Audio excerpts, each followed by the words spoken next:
This conference will now be recorded. Okay, good evening. I want to call to order the, God, I forgot my paper. So the January 7th regular meeting of the Montechusett Regional Planning Commission to order at 7 o'clock. Okay, very good. First item on the agenda is announcements. If I don't have any announcements, does anybody have any announcements? Members, staff? Happy Not New Year. hearing? Oh, did I hear something? No. Happy New Year. Not hearing anything. I'll move on to approval of December 3rd, 2020 MRPC minutes. I think you received them yesterday, and they're also on the website if you want to check them out. They seem okay to me, but if anybody has any additions, corrections, deletions, otherwise I'll entertain a motion to accept the minutes as printed. So moved. And that would be, Peter Cunningham from Groton. okay, very good. And I forgot to mention, under the rules of these virtual meetings that we need you to identify yourself, and also we have to do roll calls by vote, by member vote. So do I have a second on that? I'll second that. Bob Schwartz from Gardner. Okay, thank you, Bob. Any discussions, questions, anything on the minutes? If not, I'll call the roll. On my list here, Jacqueline Doherty. Aye. James Marino. Yes, aye. John Telepiak.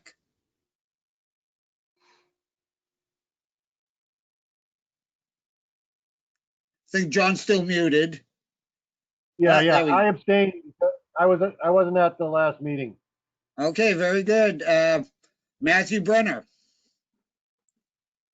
Aye. Great. Patty Page.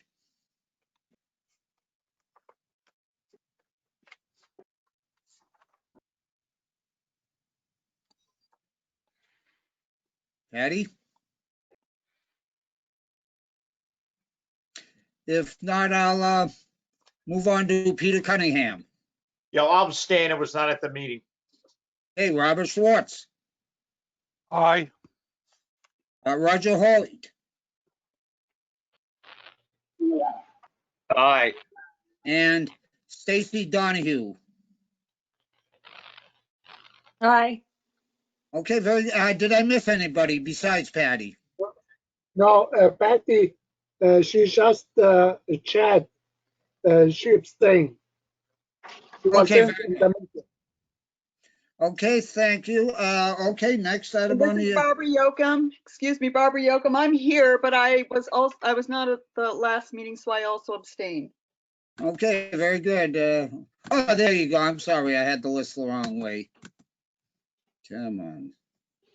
Okay, the next item on the agenda is the cash schedule. Excuse me, Guy. Yes. Guy, would you just let everybody know about the meeting being posted on YouTube? Okay, very good. If you did not get the email or read the email, this meeting now, the virtual version will be posted on the MRPC website. So if you don't want to be seen, please turn off your camera. Okay, very good. I guess that announcement I forgot.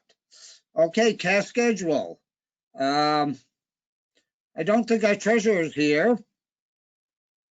So Glenn, do you want me to take this, or would you take this?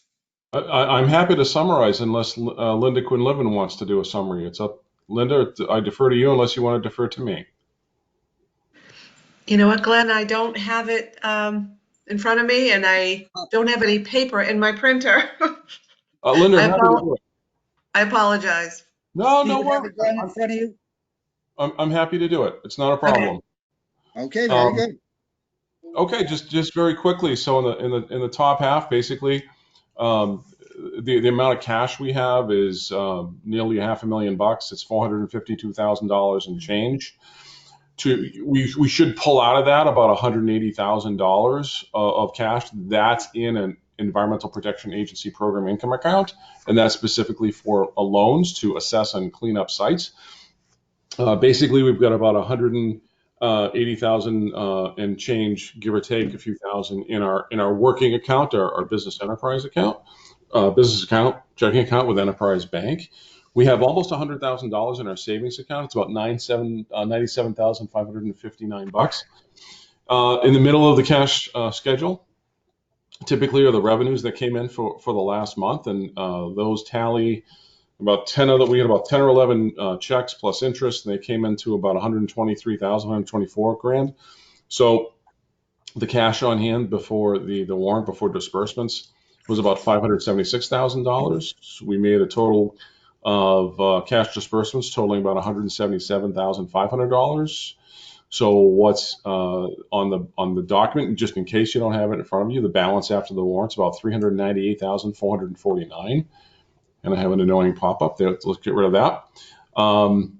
And so let's see, after that, on the bottom of the cash schedule, basically the balances in the account after. What's the balance in the checking account? About $139,000. Outstanding checks of a little over under 20 grand. So the 139 the outstanding checks will be reduced by about 20 grand down to about 118 after those checks are cleared. There's about $706 in the MRPC debit account, and the MMDT, which is our savings account, I call it, which MMDT, by the way, Mass Municipal Depository Trust, has about $98,552.98, and about $179,000 in the program income account. So the total on deposit is $398,449.91. Great, thank you, Glenn. Do any members have any questions of Glenn of the cash receipts or any of the accounts? Yeah, Cunningham and Groton. Not a specific question, but I'm just wondering in the future when the materials for the meeting are sent out, if this document could be sent out ahead of time with those materials. I don't know if Holly could do that or Glenn or someone, just so we could look at it ahead of time. I can do it. Linda, you got it? Yeah, Great. I can do it. That's great. Thank you.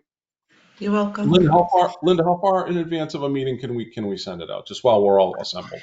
So it all depends on what day the meeting falls on, like if and how much time I have to do the cash schedule, because I have to wait for the entire month to be completed before I can do all the reconciliations.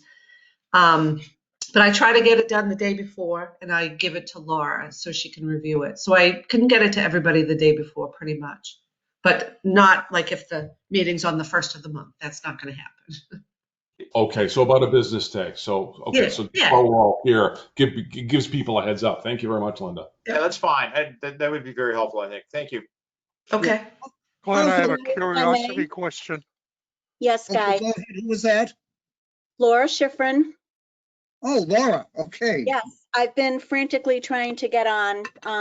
Unfortunately, I didn't plan on my eyes being dilated this afternoon and was having trouble finding things, and I really can't read anything right now. So thank you, Glenn, for doing the report. I do have a question, and that is in relation to, and maybe some of the other board members feel this way or they don't. And if it's not important to you, well, that's okay too. But in the report that I had, and I did get it yesterday, can I just ask a question? I wasn't comparing month to month. We don't get information like we see normal budgets where there's the amount we get in the first part, let's say the first column, and then you see January, February, March, you see your full 12 months of what happens each month. We don't have that to make any comparison to, and I don't know if this can be put into another spreadsheet that might be more understandable to me anyway. Maybe nobody else feels that way, but to me, that would be easier to understand. So when you see the different, when you see the cash receipts, are they actually from the individual towns or certain funds, or is there a line item for each one of these and you draw on that line item each month? So in the middle of the cash schedule every month shows I'm just going to call them the checks, but basically the revenue that hits the account by entity that pays us. So for example, what I'm looking at here, Laura says that there was an invoice number 3 that came in, and it says there's an acronym there, AARC, which is basically a payment from I think it's the Department of Energy Resources. The next one down happens to say Lancaster FY21 assessment, which is pretty late. Normally we get the assessments within the first 90 days of the fiscal year. And I won't detail all of them, but I'll give you some samples. I mean, this is a great question, and I'm sure we can alter a spreadsheet to help everybody out. There's a couple of EPA payments that we received for 2 drawdowns that we made for the Environmental Protection Agency Brownfields grant. Below that is the MassDOT payment for October. And so that tells me that the November payment is outstanding, and I think the December payment is November payment just went in, invoice went in, the December payment invoice has to go in. Mart paid us their quarterly invoice of $25,000, and there's a few of the small ones for $59 and a couple of $1,000.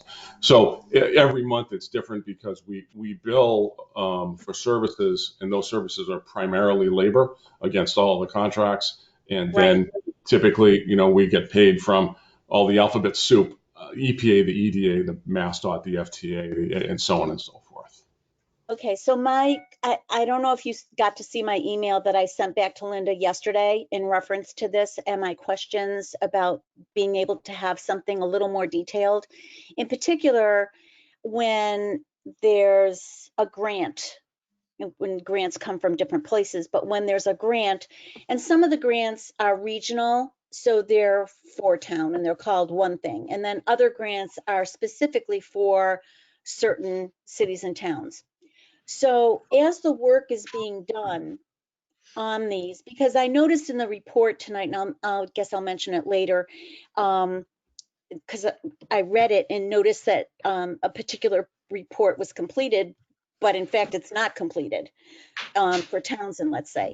So I'm looking at, if we're really going to look at financials, I'm looking at, can we get an idea of what it means to get these grants?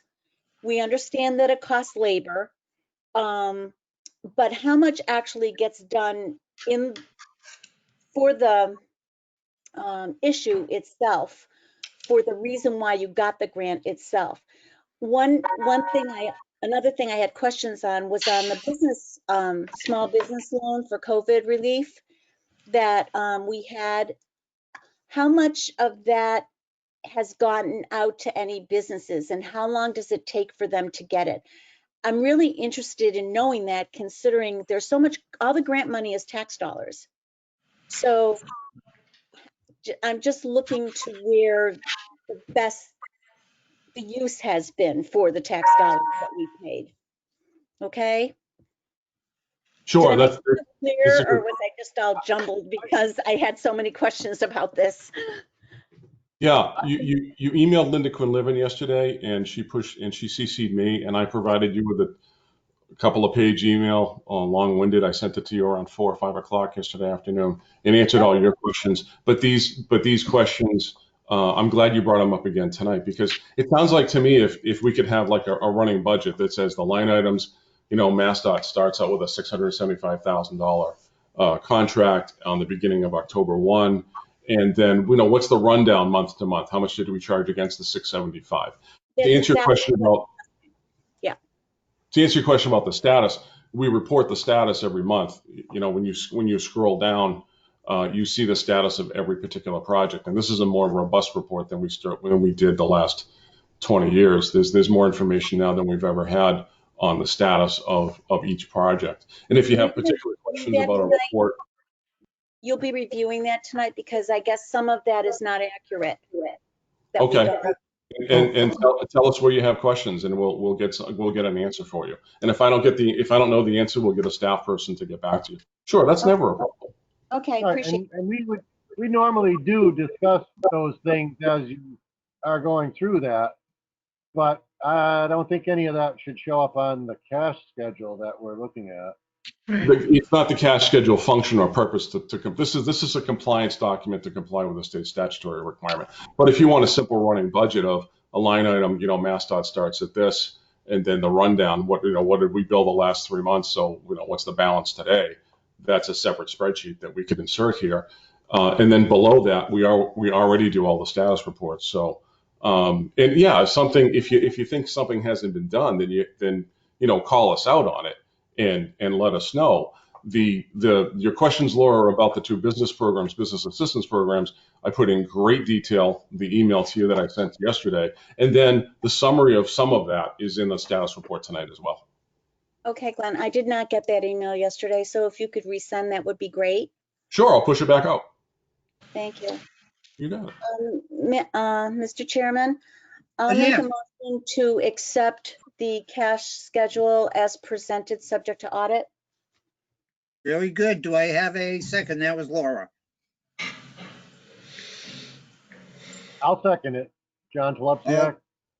Okay, very good. Any more questions in regards to this schedule? And I just want to note before I call a vote that anything that comes up, if you have any questions at all, please just interrupt me, speak up, say hold, whatever it is, because staff is just waiting there to explain something to you.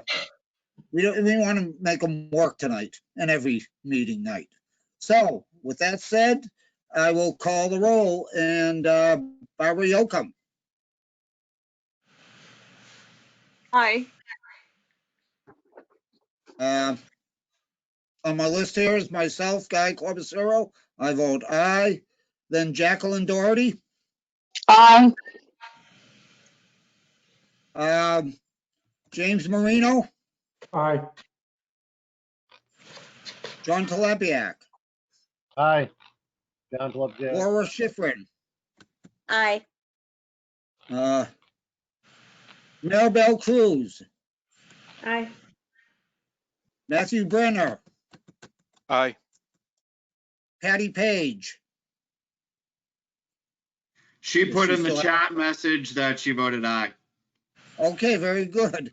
Peter Cunningham. Aye. Peter Cunningham, aye. Okay, very good. Robert Schwartz. Aye. I guess he's voting aye too. Yes. Stacy Donahue. Aye. And I think that is everybody on my list. If I did miss anybody, please speak up. I'll speak up. Roger Hoyt, aye. Oh, okay. I thought I called you. My mistake. And Roger votes aye.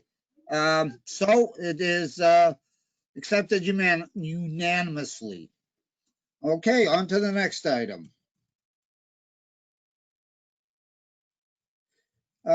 Which is administrative matters, which is Glenn's department. So I will turn it over to you, Glenn. Sure, I can run through these pretty quickly, and if somebody stops me, then I'll answer a question. Not a problem. Thank you, Mr. Chairman. The 4.1, the COVID, it's just basically an office space management update. Nothing's really changed other than that. I did just ahead of the governor basically scaled back on our attendance of staff here at the office. Instead of allowing half the staff to come on a couple days a week and the other half of the staff to come on the alternate days. Basically, it's only 1 or 2 staff here that are allowed at any one time. Due to the spike in cases throughout the Commonwealth. 4.2 is quite simply a placeholder for what we're expecting to happen here. I'll just quickly summarize this in that the Mass Board of Retirement would like about 8 or 9 regional planning agencies to pay for the liability for past retirees. And basically what we're doing is we're working with a consultant to file legislation to say that liability has always been with the state. Please keep it with the state.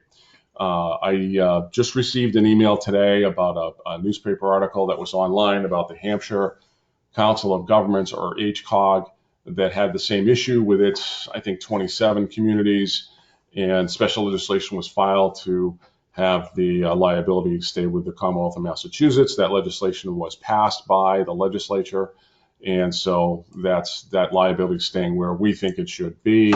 We're just trying to follow suit. So that's the gist of 4.2. This 4.3 and 4.4 are actually what Laura was talking about. So we have two separate business assistance grant programs. 4.3 talks about a grant that we received from the Attorney General's office. So we received $25,000 to provide up to 25 $1,000 grants each. We did not receive any administrative dollars with this $25,000 award. We're not being paid to do this. This is being done primarily by myself with some assistance from Holly. And basically, I've received 18 requests. We've cut 3 checks. 15 of the 18 didn't supply all of the applicants' supporting materials, so I have to chase them down. And I'm been in the process of doing so since basically in earnest since early December, and just trying to chase them down for more paperwork. Business grant or loan applications, businesses are notorious for not providing supporting documents. In my past commercial lending career, same now. So you have to chase them down a lot. 4.4 is similar in that it's a business assistance program and assistance to food banks. I still have to get the contracts out to the food banks so they can do some good work for the next 12 months. Wait, I got a quick question. Sorry. Sure. This is Stacy Donahue from Harvard. Hi. Is the 4.3 that the small business assistance program, is that still open? Because I see you said you had enough to do 25 businesses and you only have 15 that are approved right now. So is it still open? 3 have been approved. 3 checks have been cut. 18 applied, chasing down 15 more. So Okay. I have room for another 7, and this program has been extended to January 31. In other words, the next 3.5 weeks. So Okay. businesses can still apply, and that's a great question. Thank you for that, Stacia. I appreciate the All right. question. Thank you. Yeah, no Great, problem. thanks. Thank you. On the back to the block grant one, it's for 5 towns only, for Shirley, Lunenburg, Royalston, Townsend, and Westminster. On the micro enterprise assistance side, we've received 8 inquiries to the program. I believe applications have gone out. The application materials have gone out to several or all of the 8. Those folks are processing, or I guess putting together their applications now. We've pulled in some more horsepower to help with this program. So this is a program being administered by Holly and myself, but I've pulled in, delegated some tasks, some of the upfront work to Chris McDermott. Chris is a relatively new hire. He's been on board about 3 months with us, maybe 4. Chris is being funded through the Federal Economic Development Administration. So I'm using some of his time to do a lot of the triage, the upfront work, taking the phone calls, dealing with the customers, the clients, the potential applicants, which takes a lot of time and frees up Holly and me to do the incredible amount of CDBG admin that is required with this particular program. And so that's the status of that program. We've not yet received any applications yet. We're hoping to. We're getting paid about $38,000, $38,622 to do that, unlike the AGO, that the AGO did not provide any admin dollars.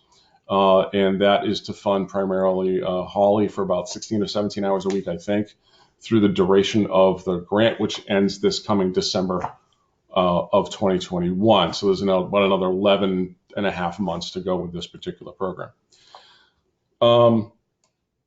Glenn? Yes. So that really answers one of my questions, in that I was just going to ask, where does the money come from for staff to administer the program? And you just answered that. And how much did you say the grant was for the businesses? The grant I didn't say that, so thanks for catching me on that, Laura. So for the block grant for these 5 towns, the Micro Enterprise Assistance Program, or MAP, there's a $10,000 limit for grant assistance directly to a business. Some of the grants may be less than that, but none of the grants can exceed $10,000. Okay. And you don't have any applications yet, but Right. how many are you allowed to give out? We have staff for 38,622, and we're allowed for between 5 towns, and we're allowed, what is the total dollar amount of that? The total dollar amount for grants is either $223,000 or $233,000, and I'm squinting my eyes. I'm trying to remember which it is. Maybe Holly remembers the number. If you want to put it in the chat or say, Holly, that's fine. Thank you. If not, but it's in there. The bottom line, Laura, is 5 towns, 4 $10,000 grants per town is about, let's say, well, what's 4 times 10? 40 grand. Okay. Is about, so 40 grand times 5 town is $200,000. So it's at least $200,000. But I think we're going to make 22 awards at 10,000 each. That's 220,000. And the budget for that is $223,000 and change. It just came back to me. So we're going to make about, ideally, the plan is to make about 22 awards, $10,000 each for 22. And then you make another grant for about $3,000. Now that's what's written on paper. Reality is that some awards are going to be $3 grand, or 72, 47 and 38 cents or something. So, but that's the goal. The unit goal, which is a favorite CDBG term, is 23 grants. Okay, thank you. I appreciate Sure. that. No problem. No problem. And it's about 4 to 5 grants per town. You ask me in 6 months what happened, and it's gonna be generally in those numbers. So it's a great question. This is what we're here for. The 4.5 is a strategic planning discussion. Basically, there are a couple of PDFs that are online at the MRPC website where you clicked on for the meeting tonight, and we'll get to those. If you want to click those on, we'll do those around 8:05 p.m. It's under point number 6 on the last page of the handout tonight. Basically, what you're going to find is there's a draft strategic plan, which is a simple just spreadsheet, honestly, of some tables and rows that was presented to you, I think, at the November meeting that Rebecca Bielecki helped us out. She's on the commission and on the NEC board. And then I took that format. Again, it's just an Excel spreadsheet, and I seeded some strategic planning goals and objectives, and that's a PDF that's available tonight. So if you want to look at those, or you already have, they're on our website for tonight's meeting. But we'll come back to those at point number 6 or item number 6 after the status reports. The purpose of that later will be, I've seeded it, I said, and then I left blanks, and I'm asking the commissioners to provide input on some goals and objectives that you think the MRPC should be addressing as an entity in the next 3 to 5 years. So this is just some narrative that goes later with item number 6. I don't know if there are any questions on that. If not, I know we'll be dealing with it in detail later. Now, 4.6 is a very quick summary, basically for those of you who might not have the handout, or if it's too small. But I know Jason's doing it. Actually, I've got a PDF on my screen. Jason's following along wonderfully. Thanks a lot, Jay. There are 3 bullets there. It basically says, look, our total revenue projected right now in FY21 is a little over $1.8 million. It's about $1,824,000. Total expenses are projected to be a little under $1.7 million, $1,694,000 and some change. Total surplus, and we use that word surplus, and Linda, we got to come up with a different word. Surplus sounds like you're actually going to make a surplus you can put in the bank account, and we're a nonprofit or government, so you have to use the word surplus. In the private sector, you'd call it, you call it profit, but it's not really surplus. Basically, what that number is for $129,972, that's how much money we've contracted for above what we already have human resources to deliver on existing contracts. So we have to hire more people to deliver services to allow us to bill against that $129,000. That's what that really, really means. And that word surplus, we got to come up with something else, but we use it because, but for a lack of a better word, that's the word that we use. Going forward, there's some narrative down below the numbers, and it basically says, look, the projected surplus in November, December was less than 129, but there's a wider paragraph there that says, hey, the state's inclusion of $3 million for the DLTA program, well, that was awarded when the governor was finally able to sign the budget early December. I apologize, I don't have the date. What that means is that the MRPC will get another $207,000 in fiscal 21 money for DLTA program, which spans as soon as they send us the contract, ideally and hopefully this January.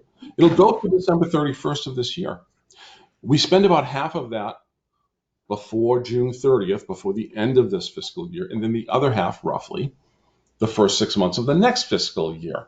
So I put the numbers in there just to make life a little easier for you. About 103,000 and change theoretically gets spent this fiscal year, then the other 103,005 gets spent next fiscal year.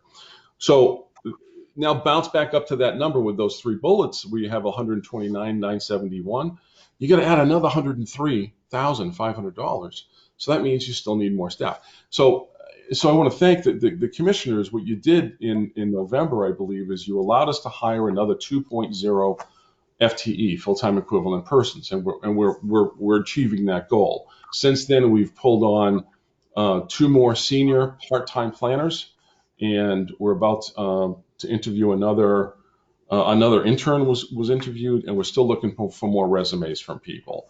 So we have to hire the staff to have equilibrium. When the money that we have is up here, the staff is here, they got to be in equilibrium. For those of you who can see me on the video, my hands are equal. It's a seesaw ratio. So that's the gist of the budget right now. I will close by saying on the budgetary matter that what this last sentence says, an updated FY21 budget for MRPC will be provided at the next meeting of the commissioners. That's going to be held on February 7th. So we do that every February because we give you a snapshot of the budget. Hey, where have we been? We also, by state statute, if Jason, you would scroll down to the top of the next page. So in February, we have a statutory requirement to provide you with a snapshot of what the next year's budget will look like. So there is a typo there. It says FY22 MRPC budget draft. A draft of the MRPC's FY21 budget will be completed and presented. It should say FY22. It's a typo on my part. I apologize that. If I make a mistake, I got to admit it, and I want to. What you see in italics is the actual statutory reference. I bore everybody I know this year. If you've been with us on the commission for 10 or 15 years, I apologize. But it's a reminder. I'm obligated to remind people, and I'm obligated to obviously let new folks know. Why do we see a budget in February? The statute says we have to, because the enabling statute for RPAs is Chapter 40B, Sections 1 through 8, affectionately called the housing law or affordable housing law. It's really the regional planning law. And I will close by saying under 4.7, discussion of the FY20 audit presentation plan for late March 2021. The gist of this, and Linda Quinlivan, if you want to jump on, please do. But the gist of this is that every year we go through an independent audit. That's being done right now. It seems like Linda Quinlivan and Linda Parmenter work all year with support from Holly, and I stay the heck out of their way as much as I humanly can, and they prepare for the audit. So it's cold, it's winter, it's audit season. The audit, according to the auditor, Roland Lampilat, CPA, he said he'll be done earlier mid-March. As we meet the first Thursday of every March, he'll be done earlier mid-March. This means we'll be needing a meeting in mid or late March. So we'll get into a discussion probably in February saying, okay, well, the first Thursday of March, we won't have an audit presentation. Are you all available on the last Thursday of March or the third Thursday? We'll have to find a date. So that's why this is on the agenda tonight. More of an FYI. And if anybody had any questions, certainly we can answer those. Linda, did you want to add anything to that?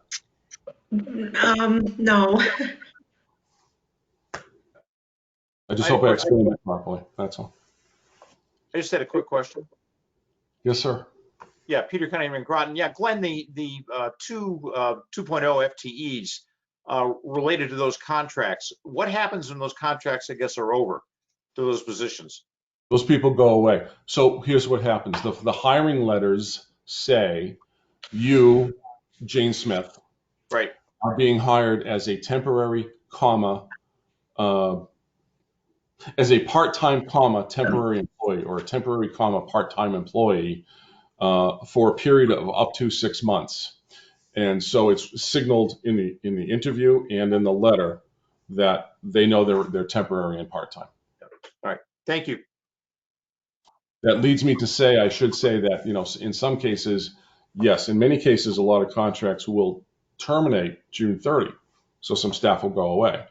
But what happens if we still get assaulted by money? I've never seen in 21 years at the MRPC, so many contracts come the agency's way.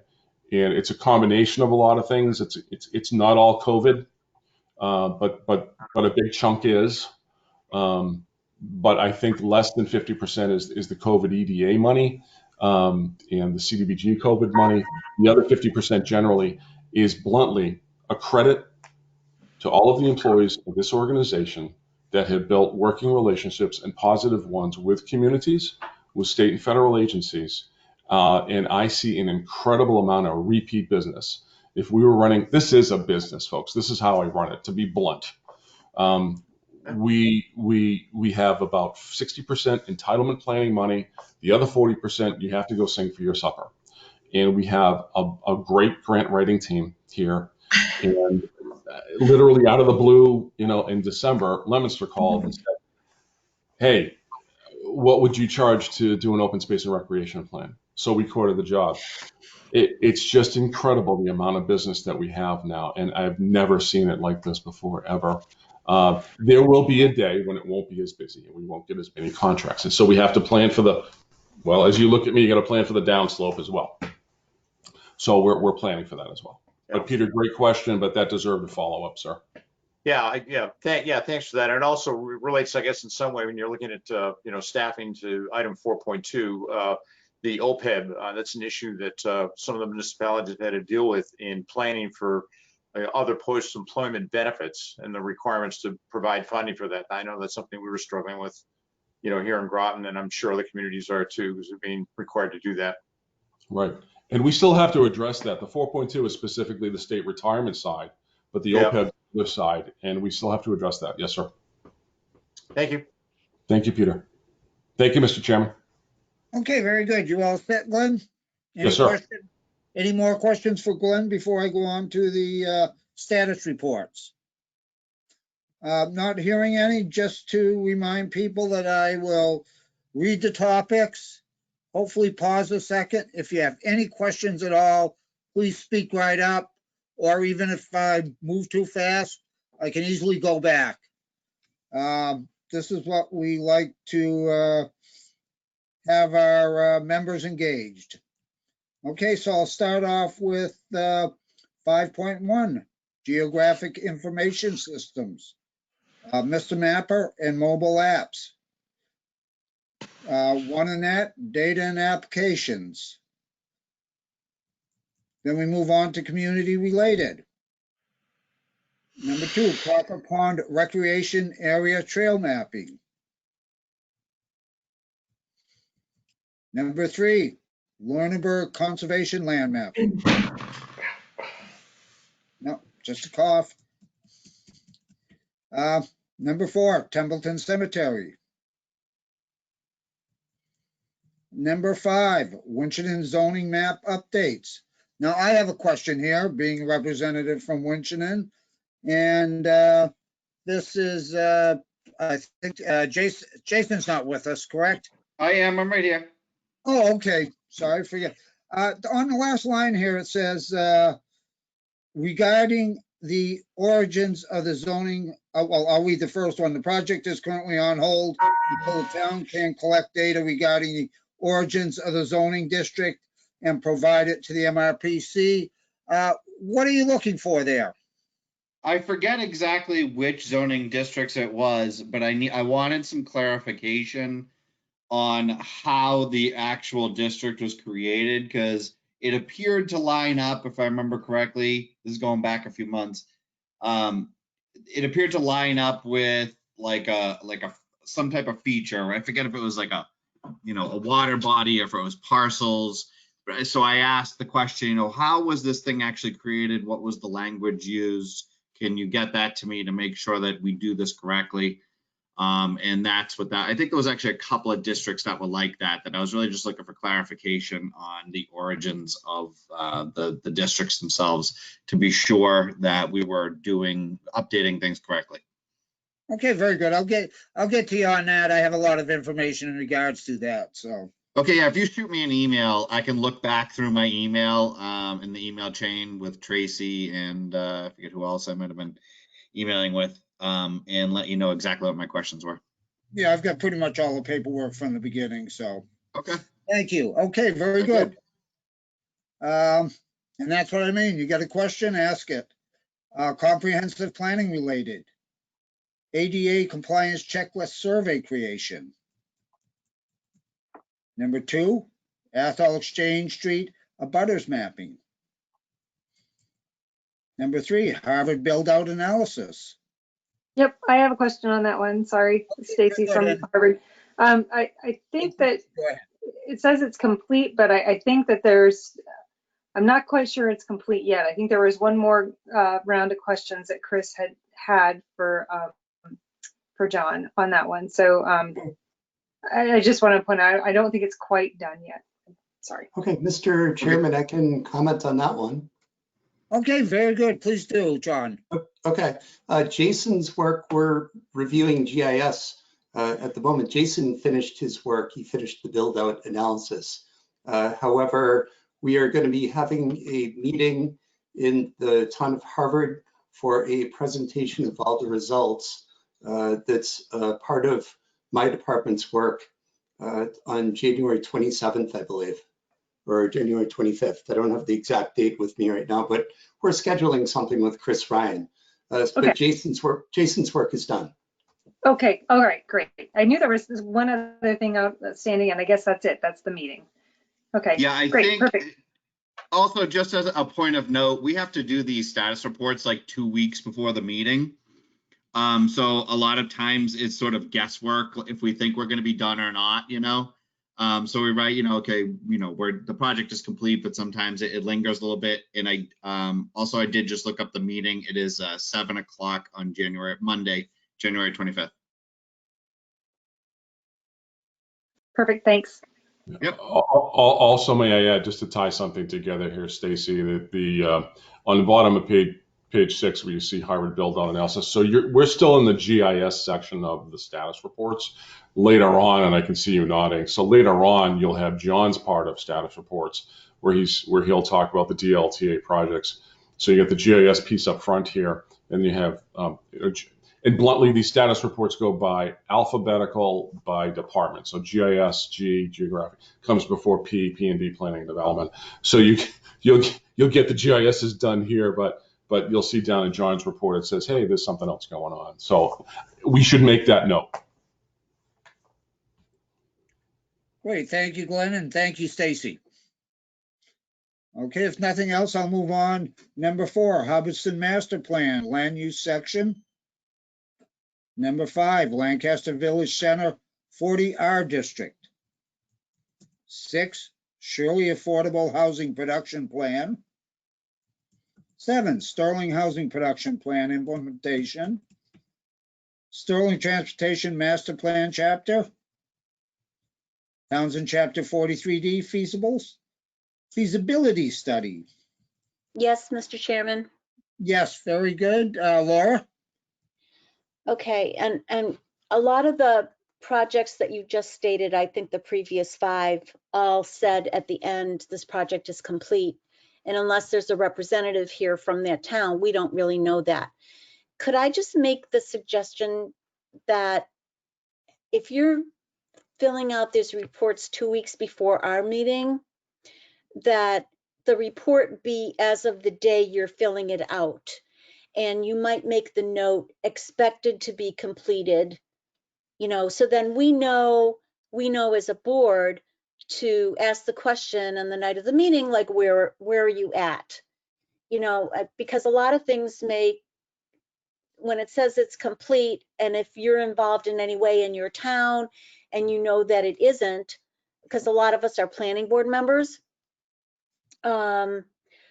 So it just doesn't feel right. You know, I don't know if anybody else feels that way, but I just think we might be better to have an accurate report of when you write the report rather than try to project something for the date of the meeting and then it's not accurate. I can easily change that for ones that aren't definitively complete, to just say like this project is expected to be completed by the night of the commission meeting or something like that. Yeah, But I do think that this might also be a case where the GIS portion of this project has been completed. In Townsend? I believe so. John, am I wrong? John? Jason is correct. The GIS portion has been completed for this project. Okay, I appreciate that information. And so then I'll look further in the report. Okay, does that cover it for the moment for you, Laura? Yes, thank you, sir. Okay, you're welcome. Then we'll move on to Westminster Open Space and Recreation Plan updates. Again, another one with the project completed. Transportation related, GIS mapping and analysis. 2, data collection and analysis program. 3, walkability study. Completed. Regional pedestrian plan. ADA database. Roundabouts and the MRPC region. I'm going to stop here for a second. I was reading this one and it doesn't talk about roundabouts at all. I was curious how the word roundabouts got there. Is Brad with us? I don't think so. I don't see him on my list. No. So I just go with the headings that I'm given, and quite frankly, I'm not sure also what this has to do with roundabouts. Yeah, this is essentially it was a trail application, but I don't know if for some reason trail somehow got wedged into some type of project involving roundabouts.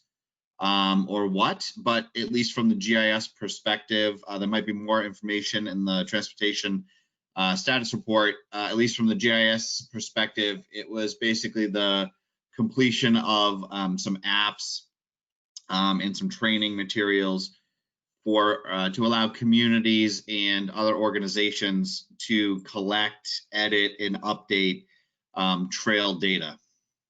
Yeah, I noticed that, and I just was curious. Nothing to do with us. So, and next item is transit related, route calculations in regards to the buses, Shirley Station commuter parking. These are all in George's department, or Jason, or whoever. Okay, no questions. 5.2, planning and development, comprehensive planning division, Federal Economic Development Administration, EDA, Federal Environmental Protection Agency, EPA, Montechusett Regional Brownfield Assessment Program, and Massachusetts Executive Office of Energy and Environmental Affairs, EOEEA. Nothing there. We move down to District Local Technical Assistance, DLTA. And the projects they're working on, I'll just quickly mention them. If you want any questions, speak up. Ashburnham, Ashby, Athol, Air, Harvard, Build on Analysis, Hubbardston, Lancaster, Lunenburg. Oh, hi there. Hi. Go ahead. Matt Brenner from Lunenburg. I see that we're just listed that Jonathan and John are working on, they completed data collection and they're working to write a report for our DLT, for the ADA self-evaluation and transition plan. I was wondering if there was an ETA on that report. I'm not saying this with any, I'm not receiving any pressure on that, but I was just curious so I could bring that info back to the planning board. Oh, Mr. Chairman, if I could Yes, speak. John, go ahead. I'm sorry. Yeah, we've collected all the data for the Lunenburg ADA self-evaluation and transition plan. And I've got a new employee, a senior planner part-time, working on the report, writing it up. And he's working with Jonathan Vose with it right now. And we're going to be meeting with the town very soon, the building department, and coming up with some cost estimates in terms of ADA non-compliance issues. And we're hoping to meet with the building department over the next week or so. And then we're going to be presenting the report hopefully at the beginning of February. Great, thank you very much. I appreciate it. Okay, thank you, Matthew, and thank you, John. Okay, and then number 10, if I didn't already mention it, Petersham, Shirley, Housing Production Plan, Sterling, Transportation Master Plan, Sterling, implementation of the Housing Production Plan, Townsend, amended zoning bylaws, Townsend provided statistical data, Westminster, Open Space and Recreation Plan. Now these are, imagine all have to do with master plan. Just want to stop here. Our planning board just was presented the master plan for approval that was done with the assistance of the MRPC. And I have to say, fantastic job, everybody that was involved. Thank you. Okay, then I move on to Massachusetts Department of Energy Resources, DOER. Air ADA Self-Evaluation and Transportation Plan. Healthy Aging Tufts Monumentum Fund. Health Aging Tufts Fund. Healthy Aging Tufts Fund. Massachusetts Department of Transportation, Mass DOT, More Rides Planning Project. Again, part of MEC. Massachusetts Department of Transportation, Mass DOT, Winchton Volunteer Driver Planning Project. Mass Department of Energy Resources, DOER, Affordable Access Regional Coordination, AARC. And then we go into the Community Development Division. And then the Montechusett Enterprise Center, Inc. Nothing there. 5.3 Transit. Support of 3C. The projects that staff is working on. Harvard Air and Public Meetings under that heading. Number 2, Technical Assistance to MART. And subheading Air Depot Square Pedestrian Plaza. Shirley Station Commuter Parking. Athol Orange Shuttle. Fitchburg Leominster Bus Route Schedule. MART Comprehensive Regional Transportation Plan Update 2020. MART Operation Managers Meeting. MART APC Proposal. Bus Stop ADA Accessibility Evaluation. Okay, that finishes up that section, and we go to 5.4 Transportation. Montechusett Joint Transportation Committee. Montechusett Metropole Planning Organization, just a report on what was done there. Unified Planning Works Program. Support of 3C again. Unified Planning Works Program. Number 3, development of TIP, which is moving along.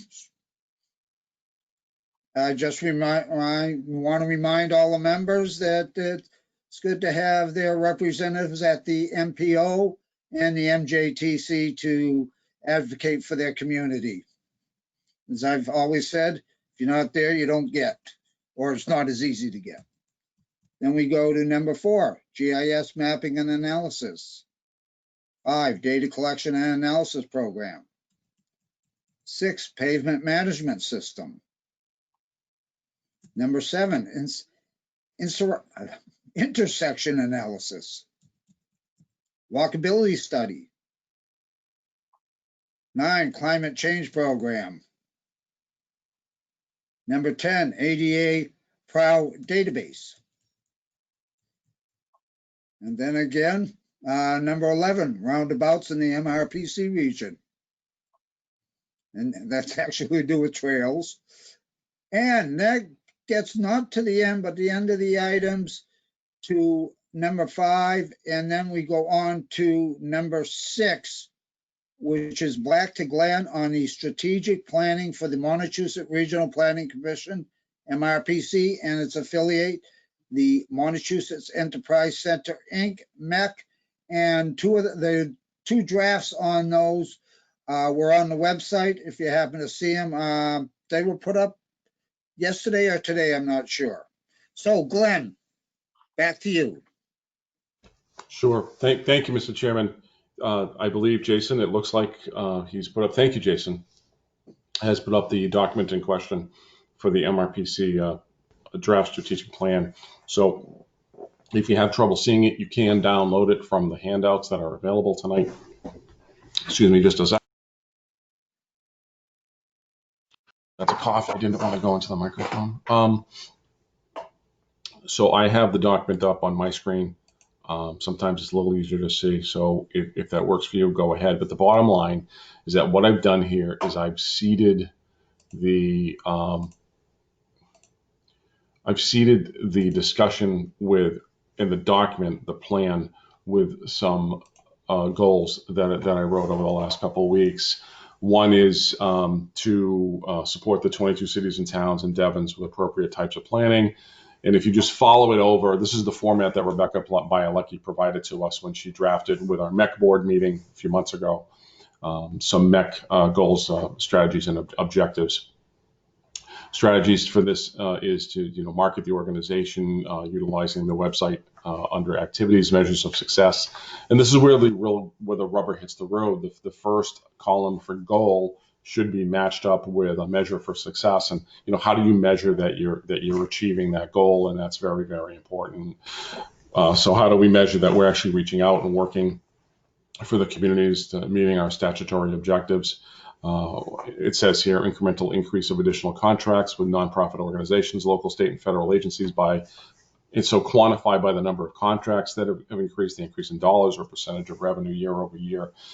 This is kind of honestly strategizing or strategic planning one-on-one, where you have a goal and then you try to measure it with some sort of metric, and there are three metrics in here. The fifth column says who's the lead. Well, management is the lead. The management team is not just one person, but everybody who has director in their title. Partners, there aren't any applicable partners here. Timeline, 3 months, 36 months, but you do an annual review. Resources needed is just, what are the resources that you need? So this is just an example of how it flows left to right on a strategic plan. This is a format, again, supplied by one of your colleagues, Rebecca Bielecki. She's on the Athol Board of Selectmen. She's a strategic planning expert. She and MRPC, and I'm the lead staff person on that, are doing a strategic plan for Chinna 9. It's a nonprofit organization that works in the health industry, supporting hospitals in this region. Jason, would you just scroll down? I'm just going to highlight the goals that are here. Number 2, identify all available resources in order to complete a regional policy plan for the region by 2026 in accordance with the general law enabling statute, one of the enabling statutes, 40B Section 5. Virtually no RPA has a regional policy plan because there's no funding for it. To me, it's hard to do something that's $200,000 or $300,000 or $400,000 when you don't have $200,000 or $300,000 or $400,000 to do it. But the reality is that what we do have are pieces of a long-term policy plan. Every 4 years, a regional transportation plan is completed by the transportation staff. I've asked John to put the comprehensive economic development strategy that the feds require every 5 years, to put that on a 4-year schedule, so that that 4-year schedule for what we call the CEDS, Comprehensive Economic Development Strategy for the region, lines up with the every 4-year RTP. Well, that's economic development, and that's transportation and transit, but it doesn't address, land use and environmental and natural resource issues. Think of the 9 elements that go into a master plan per the state statute, and that's really what you want your policy plan for the region to reflect. In addition to some things that aren't in the state statute for a master plan, like sustainability and so on and so forth. So I think this is a good goal. It would take 5 years, I think, or more probably to get there. I'm not sure. I don't have a crystal ball. But I think it needs to be in here. I think it needs to be something that we're moving toward as an organization. That's very important. I have not been shy about telling people that in 5-7 years, there's going to be a transition of staff here. Everybody with the title or director in their title here is of a certain age that may or may not be retiring in that 5. I have no dates from anybody, but for me, that's my window. And for me, this is a personal goal. I'd like to see us have a regional policy plan, but this is going to be a slog. We got to figure out how to get there. Number 3, identify non-local financial and other resources for communities. If there's one question that we all receive, all of us, and I in particular receive, is from local officials, is can I get a grant for that? What's the resource to help me get through from A to B on this particular project? And I've yet to see really kind of a comprehensive list of the state and federal and even some private sector funds that maybe could be used to help communities get through issues. And to me, it's a simple issue. It takes time, though.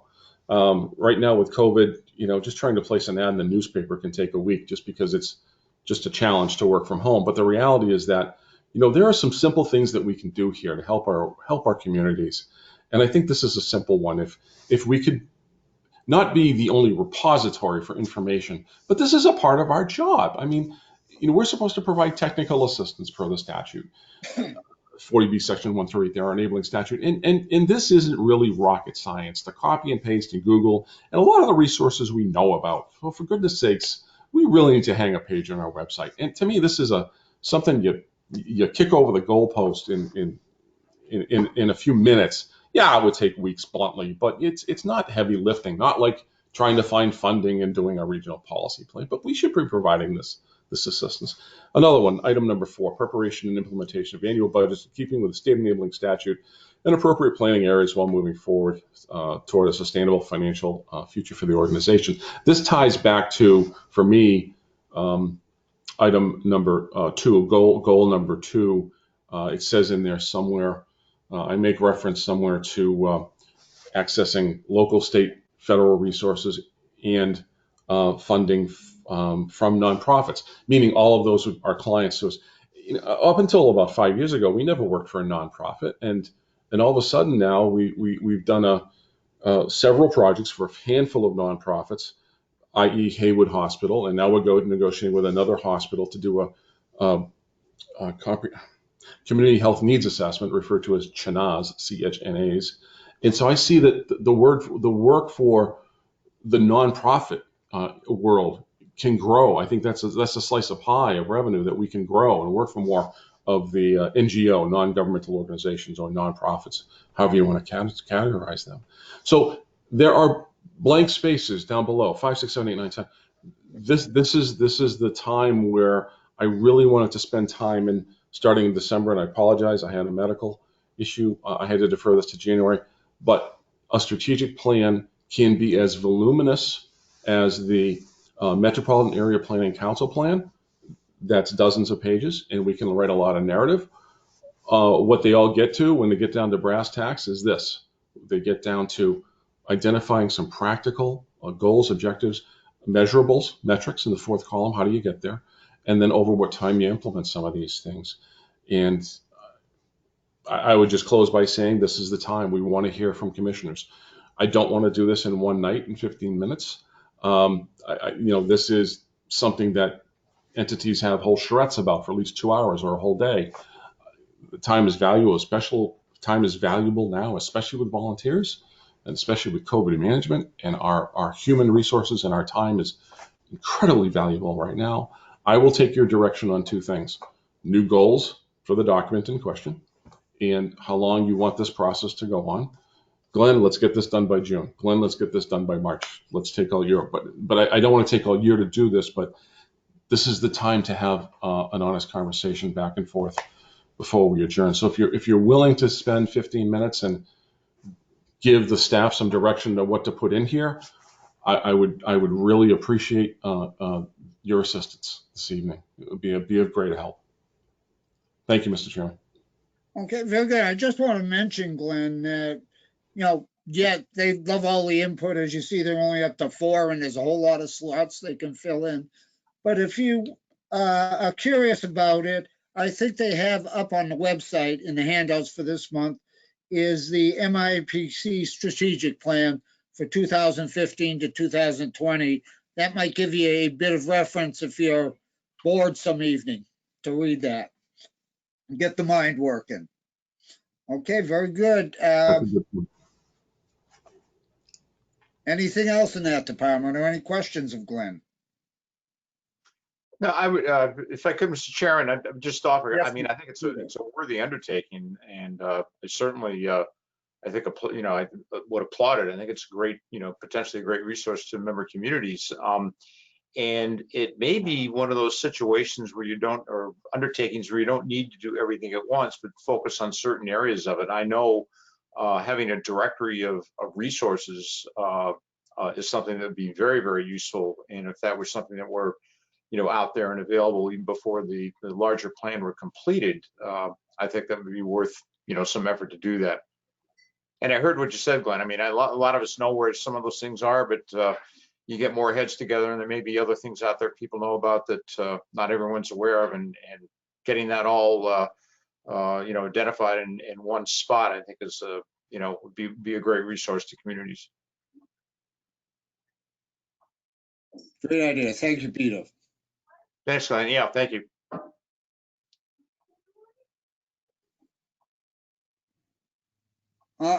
If not hearing anything else, we move on to the next item, number 7, new business. Does anybody have staff or members, new business that they'd like to bring up? As they say, this time is reserved for topics that the chair did not anticipate. But not hearing any, Mr. Chairman?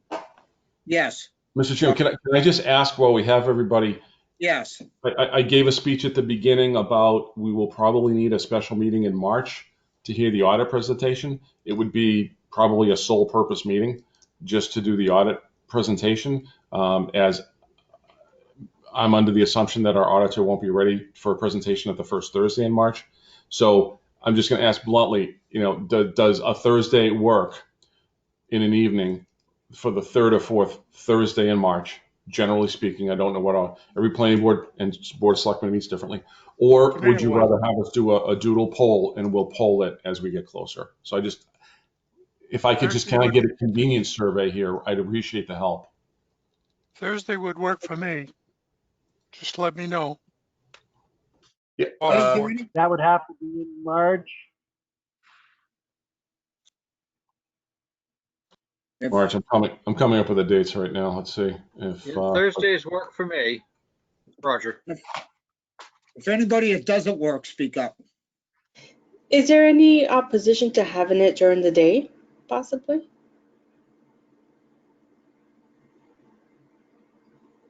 not from staff's point of view. I don't think that the I auditor. can't make, Go ahead.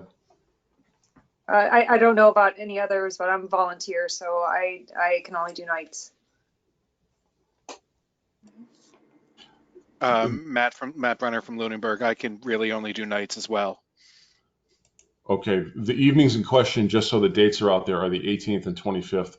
Those are the last two Thursdays of March, the 3rd and 4th Thursdays of March. And we can always poll that and see if that works for people. But I hear what you're saying on the evening versus day. You know, staff always love a day meeting. If it doesn't work for volunteers, we understand completely. Glenn, this is John Tlepchak. Why couldn't we do it our regular meeting the first week of April? It has to be Because done in March. The auditor won't be done by March 4th, is how I interpreted his last email, Right, but John. why couldn't we do it during our meeting in April? Because there's a deadline where the audit has to be submitted to Mass Department of Transportation by March 31st of every year. That's why. That's why. Yes, sir. Thank you. Thank you for asking the question. Thank you. You're welcome, sir. So does anybody meet on the 18th or the 25th? Or the 34 Thursdays, your planning boards or your other volunteer efforts? I know you do more other stuff or PTA or whatever. I want to be respectful. I'm not getting a lot of opposition, so I guess we can target those, let people know, do some education and ahead of time. Mr. Chairman, thank you for your time for that question. Well, if anybody does find when they check their schedule that they have a problem, please email Glenn. Okay, very good. Not hearing any more questions, any more input. Under Robert's Rules for Small Meetings, I call this meeting adjourned at 8:11 p.m.